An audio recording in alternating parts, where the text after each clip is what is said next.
We are now joined by John Auenbach. He's a associate professor of political science at Virginia Commonwealth University. Thank you very much for joining us, Professor. Firstly, just want to get your reaction to Biden's presser. Was it enough to silence doubts about whether he's up for the bruising campaign and another 4 years in office? Well, I have to agree with what Caroline just mentioned. On one hand, President Biden once again showed great command about U.S. foreign policy and how U.S. foreign policy is important around the world. On the other hand, you have a situation where he begins the press conference or close to the beginning of the press conference, and he misspeaks and confuses Vice President Kamala Harris with former President Trump. That's only going to continue the narrative, as Caroline just mentioned a few moments ago, that this is a president who has created some significant doubts in regards to his age and how that's going to play out if he was reelected for a second term. So, Professor, given that there is that anger at how his team has been hiding this decline and managing his schedule and appearances so intensely, if he does fight on and he seems to indicate that he will, does that need to change? Meaning, are you expecting Biden to get out there more, mix and mingle and give more unscripted interviews? I suspect that will be considered by his staff. And by the way, I don't. For those of you who watch the press conference, I don't imagine right now his staff is all that happy with him because a couple times he kind of sort of threw them under the metaphorical bus about how they schedule him too much. But I think this is an elected official in the United States, Joe Biden, who is gritty, defiant, and I suspect that you will see more campaign events throughout the summer. You'll probably see either more press conferences or more one-on-one interviews like the one that he did last Friday with George Stephanopoulos, because the narrative is so present here in the United States, and I suspect around the world, that we have a president running for re-election whose age is a significant issue.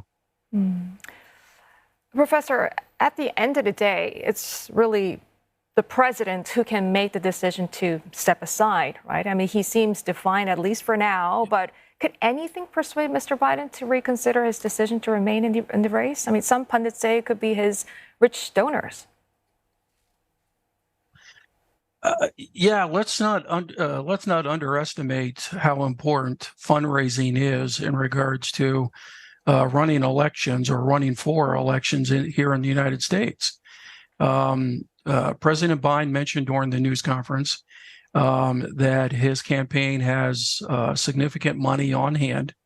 But the most interesting thing about the letter that George Clooney penned to the New York Times was the fact that Clooney and others in the Hollywood community generate a large amount of money for the Democratic Party, and in particular, President Biden's reelection campaign.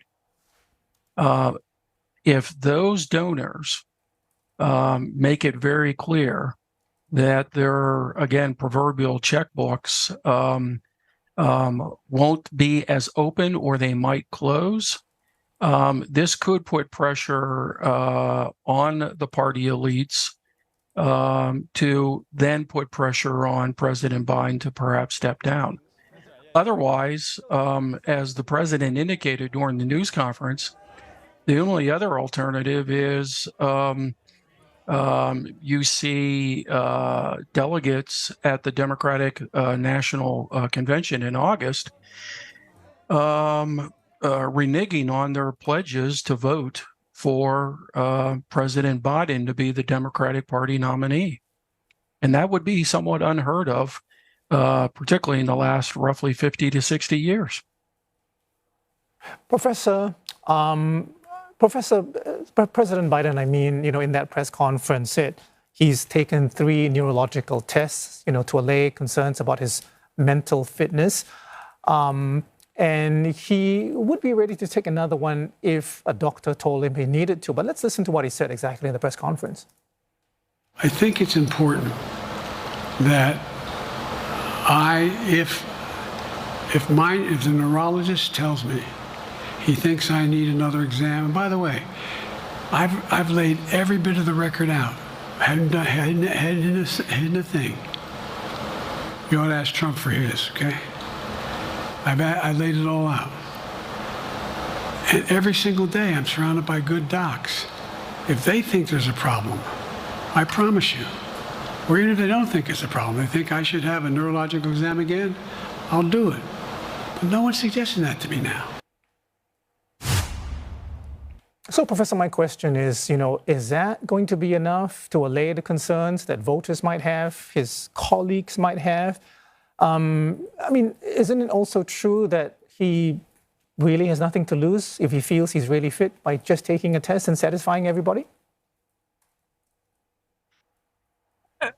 On one hand, his supporters will point to the fact that he apparently has had 3 neurological exams and has done well with them.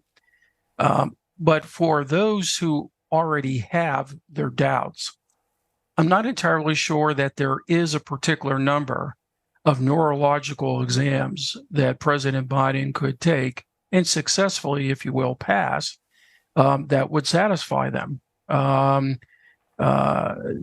This goes back to the fact that many voters for Biden in 2020 indicated post-election that President Biden would be a bridge candidate, which President Biden did get asked about during the press conference. So I'm not entirely sure that those who have their doubts about his age and his competency would be satisfied by any number of neurological exams.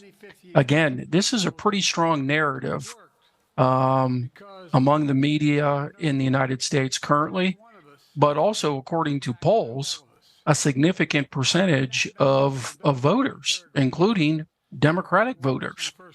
And that's really difficult to go ahead and change that narrative. Now, as the president did mention, we do have months remaining in the election, if you will, campaign here in the United States. Things can change. Things can change. And Professor, with every word that he utters, every step he takes, I mean, Biden has all eyes on him. So what can he do? What sort of steps should he take to prevent this momentum from growing? Well, one thing that President Biden has to his advantage is time. And that is, the more that this plays out, even if he cannot effectively change the narrative over the next week, 2 weeks, etc., the closer that we get to the Democratic National Convention, the more difficult it will be for the Democratic Party to go in a different direction. And again, here you're talking about, basically a little over a month. And the more President Biden can continue to draw this out, the more difficult it is for the party to go in a different direction. At that point, once he becomes the nominee, then it will be Biden against Trump. And there you will continue to see President Biden make the claim, as he did during the press conference, that he is the more effective, if you will, person to govern the United States. He has extensive relationships with world leaders. He's had a number of successes he can point to. And he will mention NATO, the support for the Ukraine, his interaction with China, etc. Right. And Professor, that's where, yes, go ahead.